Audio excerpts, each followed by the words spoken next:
अब मियाँ साहब ये बताएं कि ये नून लीग को सादा अक्सरियत तो मिल गई है, क्या मियाँ साहब जो हैं वो इस वक्त खुद पावर में आने का इरादा रखते हैं?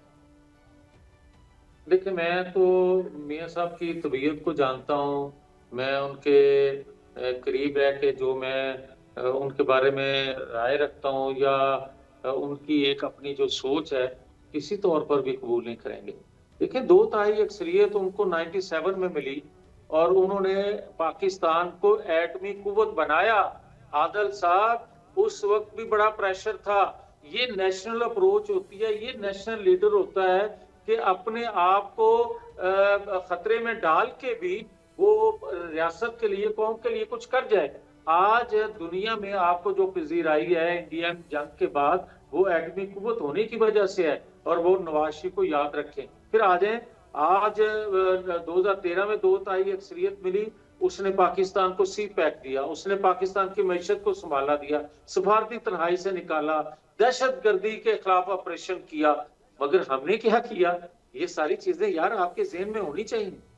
सो सादा अक्सरियत पे काम नहीं चलेगा?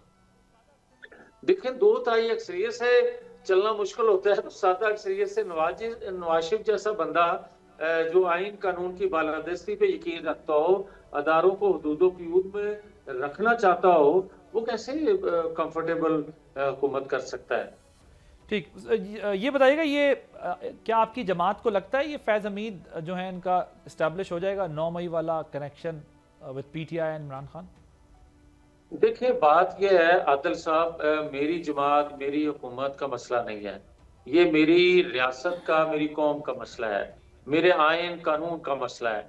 मुझे ये बताएं कि आदिल अब्बासी साहब अपने दिल पे हाथ रख के सिर्फ मुझे हाँ या ना में कह दें कि क्या फैज हमीद अकेला ये सारे जुर्म कर सकता था, जब तो उसको अदारे के अंदर से या अदारे के बाहर दूसरे अदारों से सपोर्ट हासिल ना होती। मैं एक एग्जांपल आपको देता हूँ। मुझे ये बताएं, जब 9-10 मई हुआ था और इमरान खान को पकड़ा गया, तो इमरान खान को उस वक्त के चीफ जस्टिस बंदयाल साहब ने जिस तरह बुलाया और जिस तरह बेल आउट किया, क्या किसी मनसूबाबंदी के बगैर ऐसा मुमकिन था?